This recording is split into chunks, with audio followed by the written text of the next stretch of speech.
يعمر من آمن بالله وأقام الصلاة وآتى وعمارة المسجد الحرام واليوم الآخر وجاهد. Cami Hizmetleri Daire Başkanım, İl Müftü Yardımcılarım, ilçe müftülerim, Batman'ımızın dini ve manevi hayatına rehberlik eden Kur'an kursu hocalarım, imamlarımız, müezzinlerimiz, hepinizi sevgiyle, saygıyla, muhabbetle selamlıyorum. Allah'ın rahmeti, bereketi, Hz. Peygamber sallallahu aleyhi ve sellemin şefaati hepinizin üzerine olsun. Programımıza teşriflerinden dolayı hepinize ayrı ayrı teşekkür ediyorum, saygılar sunuyorum efendim. Malumunuz olduğu üzere Diyanet İşleri Başkanlığımız 1986 ila 2003 yılları arasında camiler ve din görevleri haftasını 1-7 Ekim tarihleri arasında icra ediyordu. 2003'ten sonra Diyanet İşleri Başkanlığımız buna din hizmetlerinde fedakarane bir şekilde hizmet eden din görevlilerimizi de ekleyerek bu haftayı camiler ve din görevlileri haftası olarak 2003'ten günümüze kadar kutlanıla gelmektedir. Tabi malumunuz medeniyetimiz bir cami merkezli bir medeniyettir. Tabi sözün üstadı, camilerin başkanı aramızda, onu davet ettik. Bu vesileyle her programımıza davetimize icabet eden Cami Hizmetleri Daire Başkanımızı ve Batman'ımızın eskimez müftüsünü ben huzurlarınızda teşekkür etmek istiyorum. Her zaman yanımızda, Batman'ımıza ayrı bir gönül bağı vardır. Kendisini tekrar aramızda görmekten büyük bir şeref duyuyorum. Yeryüzünde Allah'ın adıyla inşa edilen ilk mabet, Kabe. Hazreti İbrahim'in elleriyle yükselen o kutlu beyt. Euzubillahimineşşeytanirracim. Bismillahirrahmanirrahim. Elhamdülillahi Rabbil alemin. Esselatu vesselamu ala Resulina Muhammedin ve ala alihi ve sahbihi ecmain. Bizleri eşrefi mahluk olarak yaratan, zübde-i alem kılan, kendi yolunda, kendi izinde, yeryüzünde istihdam eden, vahyi Hz. Muhammed Mustafa sallallahu aleyhi ve sellemle bizlere ulaştıran ve bizim önümüzü, yolumuzu, dünyamızı, ahiretimizi aydınlatan Yüce Rabbimize hamd ediyor, şükrediyor. Efendimiz, rehberimiz, önderimiz, örneğimiz Hz. Muhammed Mustafa sallallahu aleyhi ve selleme salatu selam ediyorum. Şüphesiz bizler bir kutlu yolun yolcularıyız. O kutlu yolun yolculukları içerisinde Yüce Rabbimizin bize çizmiş olduğu bir kutlu hedef ve amaç var. Zira biz biliyoruz ki tereceye tere satma kabilinden olmasın ama biz dünyadaki insanların ufkunu açan, yolunu açan, insanlara dünya ve ahiret huzuru kazandıran ve onlara rehberlik eden Hazreti Muhammed Mustafa sallallahu aleyhi ve sellemin yolunun tozu ve onun postunun varisleriyiz. Bu bağlamda sorumluluğumuzun bu amaçla ağır ve yüce olduğunu ve aslında da içsel anlamda da bakıldığı zaman gıpta edilecek bir mekan ve makamda, yerde olduğumuzu da hepimiz hissediyor ve yaşayarak da bunu hep beraber görüyoruz. Zira Peygamber Efendimiz sallallahu aleyhi ve sellem hiç durmadan, dinlenmeden 23 yıl gibi bir süreç içerisinde insanlığın ufkunu aydınlatmak için, karanlıktan aydınlığa insanları çıkarabilmek için çalıştı, çabaladı ve gayret etti. İşte bu yılda özellikle Mevlid-i Nebi haftası münasebetiyle Eylül ayında başlayan ve önümüzdeki yıl Ağustos'un sonuna kadar da sürecek olan Efendimizin 1500. yıl dönümü münasebetiyle tüm konuşmalarımızda, tüm icraatlarımızda, tüm faaliyetlerimizde ondan pasajlar aktarmayı ve anlatmayı, onu bir kez daha yad etmeyi, ondan öte onun örnekliğini hem hayatımızda hem de insanlığa bir kez daha sunmayı Diyanet İşleri Başkanlığımız bu vesileyle öngördü. Biz de bütün yapmış olduğumuz faaliyetlerin başına burada da gördüğünüz gibi doğumunun 1500. yılında alemlere rahmet Hazreti Muhammed Mustafa sallallahu aleyhi ve selleme salatu selam ile başlıyoruz. Ona binlerce selam olsun, salat olsun Hazreti Muhammed Mustafa sallallahu aleyhi ve selleme. Zira o doğduğu zaman çevrenin ve etrafının karanlıklar içerisinde olduğunu ve onun bulunmuş olduğu topluluğa cahiliye toplumu dendiğini hepimiz biliyoruz. Cahiliye toplumunu değiştirebilmek için, dönüştürebilmek için bir emeğin, bir çabanın, bir gayretin olduğunu ve bunun için bin bir türlü mücadele ve mücahedenin de gerektiğini de biliyoruz. O günden bugüne taşır isek, tarihten ibret alır isek, geçmişin yaşam hikayelerinden bugün ibret alabilirsek ve onun iyiliklerini ve güzelliklerini 21. yüzyıla taşır isek, sadece bir tarihten hikaye gibi dinlemeyip de günümüzde onun numunelerini, örneklerini en güzel şekilde kendimiz gösterirsek, hakikaten örnek aldığımız, rehber edindiğimiz, arkasından gittiğimiz şahıs, kişi, kimsenin özelliklerini ve güzelliklerini günümüze taşımış oluruz. Peygamber Efendimiz sallallahu aleyhi ve sellem adaletin yok olduğu, insanlığın yok olduğu, insani değerlerin ortadan kalkmış olduğu, zalimin, zulmünün her tarafa ulaşmaya çalıştığı, cebbarların ve güçlülerin mazlumları ezmeye çalıştığı, kimsesizlerin yok olmaya mahkum olduğu bir çağda geliyor, adaletsiz unsurların adeta alnının ortasına Allah'ın dininin en nirengi noktalarından bir tanesinin adalet olduğunu haykırıyor, bunu hem kendisi yaşıyor, hem gösteriyor, hem de insanlığı bu şekilde aydınlatıyor idi. Ve insanların tarağın dişleri gibi eşit olduğunu, kimsenin kimseden üstün olmadığını, herkesin yaratılışta aynen bir ve beraber olduğunu, yörenin, dilin, rengin, şeklin, şemalin, boyun, posun, bölgenin hiçbir etkisinin olmadığını, yaratılışta herkesin aziz, muazzez bir varlık olarak insan olduğunu hem haykırıyor, hem aktarıyor, hem anlatıyor, hem de hayatında uyguluyor idi. Ve değişimi ve dönüşümü bu şekilde Peygamberimiz cahiliye toplumundan bir aydınlık dünyaya evriltiyor idi Hazreti Muhammed Mustafa sallallahu aleyhi ve sellem. Oradan bugüne gelelim.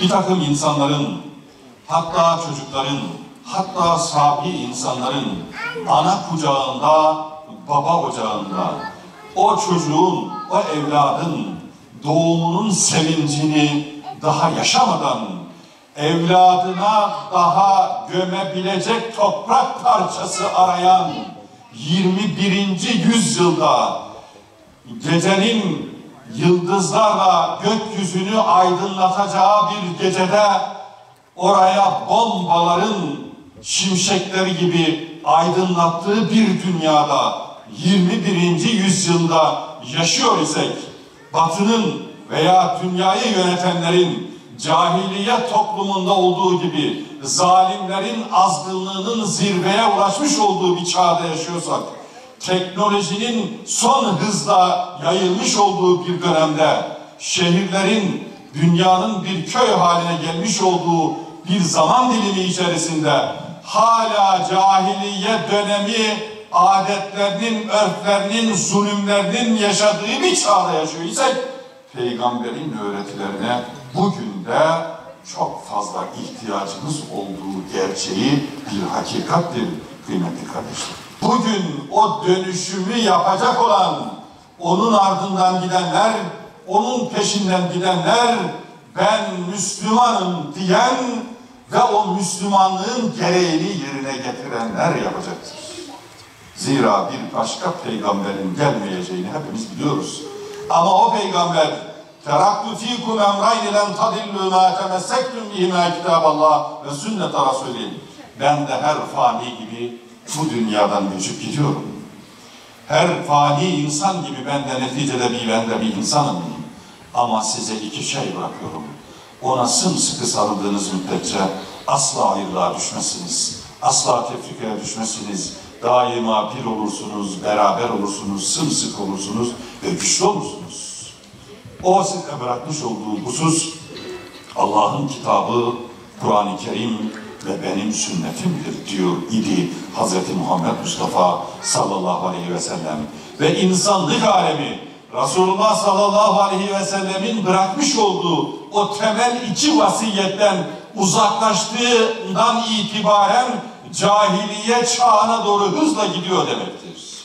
Ona yaklaştığı zaman dilimi içerisinde de aydınlığa yaklaşıyor demektir.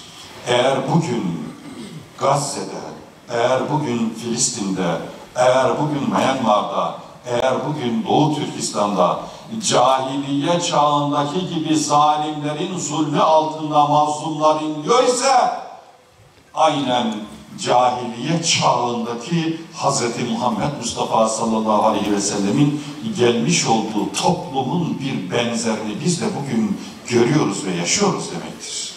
O zaman el birliğiyle, gönül birliğiyle yakınlardan başlayarak uzağa doğru hakkı, hakikati ve peygamberin getirmiş olduğu öğretileri biz yaşayarak göstermemiz gerekiyor. Eline mikrofon alan insanların çok rahat bir şekilde söylemler geliştirdiğini hepimiz biliyoruz. Zira söylem döneminden eylem dönemine geçilmesi gerektiğini, söylemden, sözden artık fiiliyata ve yaşama geçilmesi ve bu şekilde peygamberi örnek alacağımızı da unutmamak gerekiyor.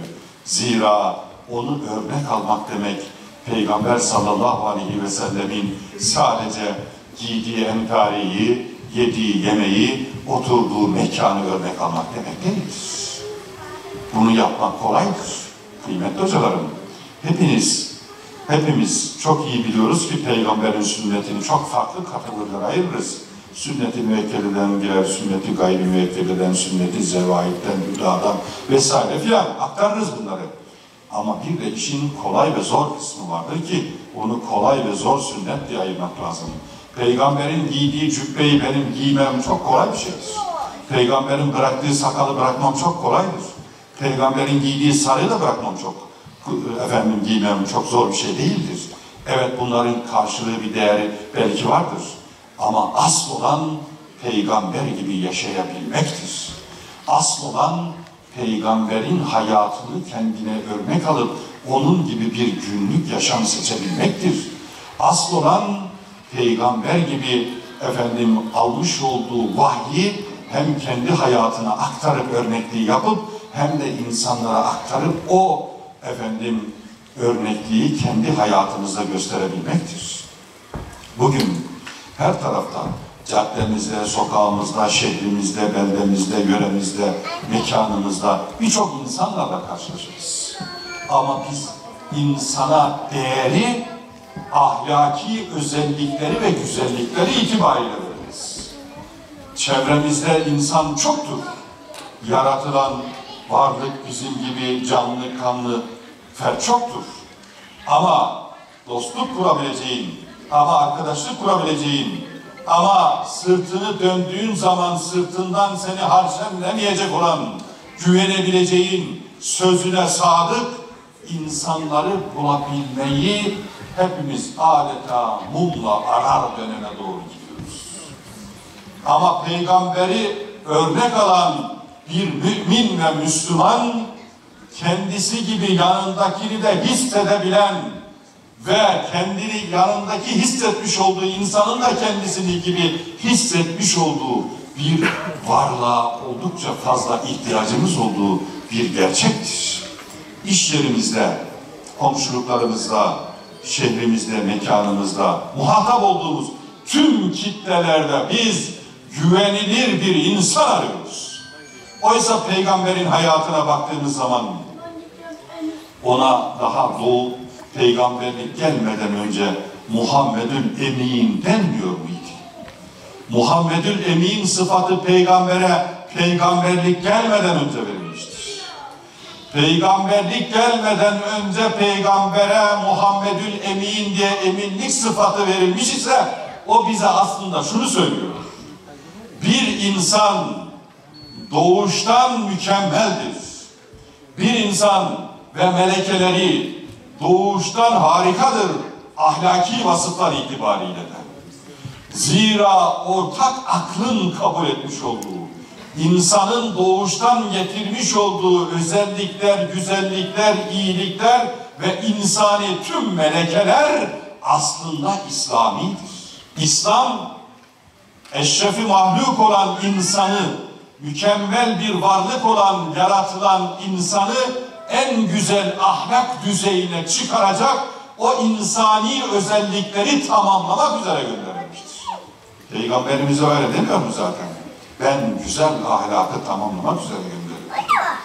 O zaman çevremizde inanmayan insanlarda dahi, Müslüman olmayan insanlarda dahi iyilik özellikleri görüyoruz. Örnek alınabilecek vasıfları görüyoruz. Doğruluk eseri görüyoruz. Veya bizim dinimizin öngörmüş olduğu bir takım özellikleri ve güzellikleri onda görüyoruz. Aslında bu çok aykırı bir şey değildir. Çünkü Allah yaratmış olduğu insanın DNA ve RNA'larına o güzellikleri koyarak yaratmıştır. İslam fıtratı üzere doğuyor insan zaten.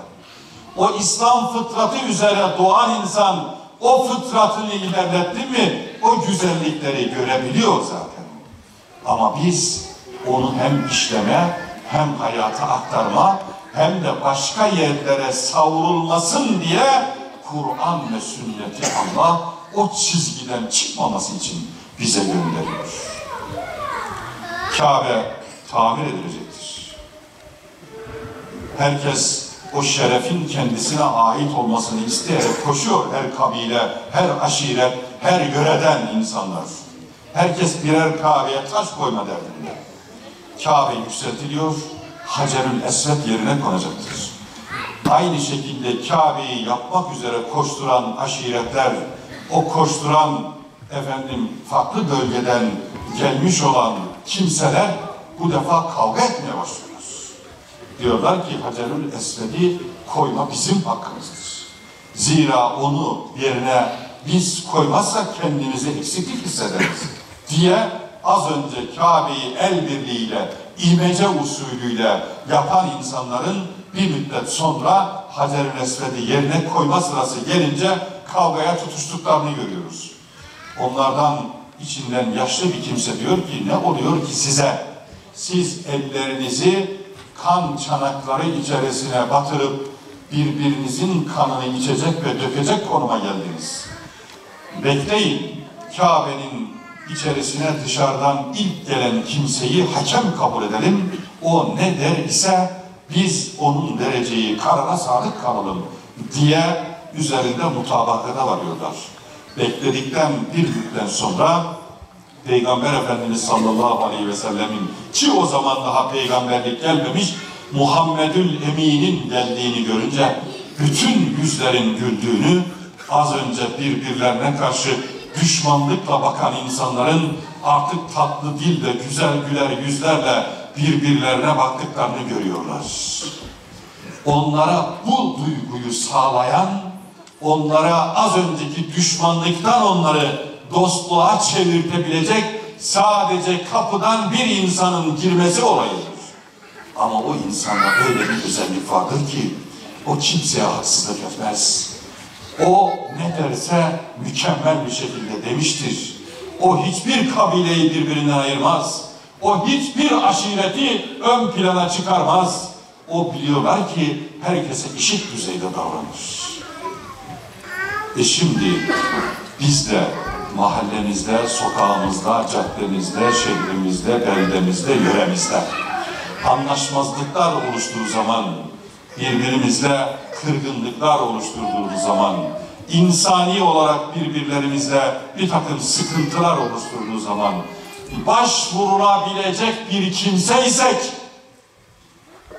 falan kimse ne diyor ise o doğruyu söyleyecektir dedirtebiliyor isek, falan kişi eğer bunu söylemişse o muhakkak doğrudur diyebiliyor isek, falan kimseye başvuralım, onun adaleti asla şaşmaz dedirtebiliyor isek, işte biz zor sünneti yerine getiriyoruz. İşte bizde Muhammedi bir parça vardır demektir işte o zaman. O zaman biz aynı zamanda rol modeliz, aynı zamanda örnek alınan bir kimseyiz ve şahsız. Eğer biz bu örnekleri çoğaltabilirsek ve çoğaltıyor isek, Resulullah sallallahu aleyhi ve sellemin hakikaten varisliğini de aynı şekilde hak ediyoruz demektir. Peygamber sallallahu aleyhi ve sellem geliyor, bir sergi getiriyor, yaygı getiriyor, üzerine Hacer Resvet'i koyuyor, her kabileden, her aşiretten bir kimseyi seçiyor, efendim seçtiklerine de köşelerini, kenarlarını tutturuyor ve yerine kendi elleriyle koyuyor ve denildiği gibi o yüzlerin gülmesine ve tebessümüne sebebiyet verebilecek icraî faaliyeti de bizzat Resulullah sallallahu aleyhi ve sellem kendi uygulayarak gösteriyor. Teşekkür ederim abi, sağ olun. Kıymetli kardeşlerim, bu bir güvenin mesajıdır. Bu bir etraf ve çevreye vermiş olduğu güzel ahlakın bir numunesinin eseridir. Yanında yaşayan insanlar da aynı duyguyla yaşıyor. Aynı kişilerle beraber hemhal oluyor. Aynı örnekliği onlara sergiliyor. Bir zaman birbirlerini boğazlayan insanların Peygamber sallallahu aleyhi ve sellemin örnekliği ve getirmiş olduğu öğretilerle beraber artık mükemmel bir insan nasıl olabilir? Yani zaten cevherinde var olan iyilikleri ortaya çıkarıyor. Çevre ve etraftan gelen kötülükler insanın iç dünyasında yer alan, yaratılışında yer alan o güzellikleri örtüyor.